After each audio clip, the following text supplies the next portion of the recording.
वास्तव में कर्मयोग ही वह योग है जिसके माध्यम से हम अपनी जीवात्मा से जुड़ पाते हैं।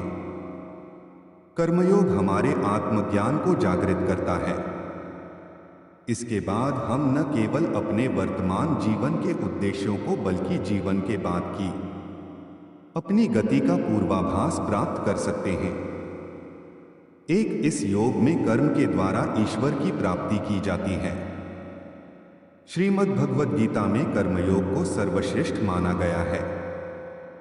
गृहस्थ और कर्मठ व्यक्ति के लिए यह योग अधिक उपयुक्त है। हम में से प्रत्येक किसी न किसी कार्य में लगा हुआ है, पर हम में से अधिकांश अपनी शक्तियों का अधिकतर भाग व्यर्थ खो देते हैं क्योंकि हम कर्म के रहस्य को नहीं जानते। जीवन के लिए, समाज के लिए, देश के लिए, विश्व के लिए कर्म करना आवश्यक है। किंतु यह भी एक सत्य है कि दुख की उत्पत्ति कर्म से ही होती है। सारे दुख और कष्ट आसक्ति से उत्पन्न हुआ करते हैं।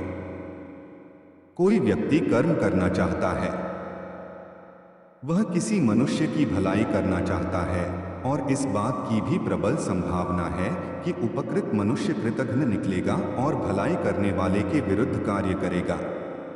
इस प्रकार सुकृत्य भी दुख देता है। फल यह होता है कि इस प्रकार की घटना मनुष्य को कर्म से दूर भगाती है। यह दुख या कष्ट का भय कर्म और शक्ति का बड़ा भाग नष्ट कर देता है। कर्मयोग सिखाता है कि कर्म के लिए कर्म करो, आसक्ति रहित होकर कर्म करो। कर्मयोगी इसीलिए कर्म करता है कि कर्म करना उसे अच्छा लगता है और इसके परे उसका कोई हेतु नहीं है। कर्मयोगी कर्म का त्याग नहीं करता, वह केवल कर्मफल का त्याग करता है और कर्मजनित दुख खोन से मुक्त हो जाता है। उसकी स्थिति इस संसार में एक दाता के समान है और वह कुछ पाने की कभी चिंता नहीं करता। वह जानता है कि वह दे रहा है और बदले में कुछ मांगता नहीं और इसीलिए वह दुख के चंगुल में नहीं पड़ता। वह जानता है कि दुख का बंधन आसक्ति की प्रतिक्रिया का ही फल हुआ करता है। गीता में कहा गया है कि मन का समत्व भाव ही योग है, जिसमें मनुष्य सुख दुख, लाभ हानि, जय पराजय, संयोग वियोग को समान भाव से चित्त में ग्रहण करता है।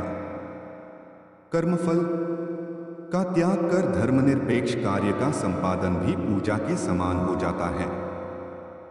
संसार का कोई कार्य ब्रह्मा से अलग नहीं है, इसलिए कार्य की प्रकृति कोई भी हो, निष्काम कर्म सदा ईश्वर को ही समर्पित हो जाता है।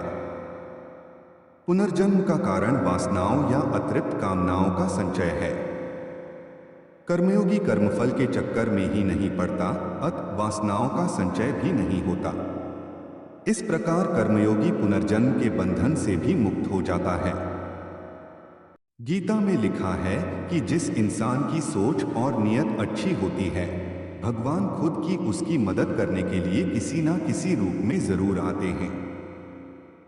गीता में श्री कृष्ण कहते हैं कि जो मौन को समझ ले वो पूजनीय होता है, फिर चाहे वो माँ हो, पत्नी हो, प्रेमी हो या परमेश्वर। श्री कृष्ण का कहना है कि मनुष्य को अपने कर्मों के संभावित परिणामों से प्राप्त होने वाली विजय या पराजय, लाभ या हानि, प्रसन्नता या दुख इत्यादि के बारे में सोचकर चिंता से ग्रसित नहीं होना चाहिए। गीता में लिखा है कि जिस मनुष्य ने कभी विपत्तियां नहीं देखी, उसे अपनी ताकत का एहसास कभी नहीं होगा। विपत्तियां हर मनुष्य को अंदर से मजबूत बनाती हैं। प्रशंसा चाहे कितनी भी करो, परंतु अपमान बहुत सोच समझकर करना चाहिए, क्योंकि अपमान वो उधार है जो अवसर मिलने पर हर व्यक्ति ब्याज के साथ चुकाता है। गीता में श्री कृष्ण कहते हैं कि अहंकार ही हर मनुष्य का विनाश करता है। अहंकार में आकर व्यक्ति अक्सर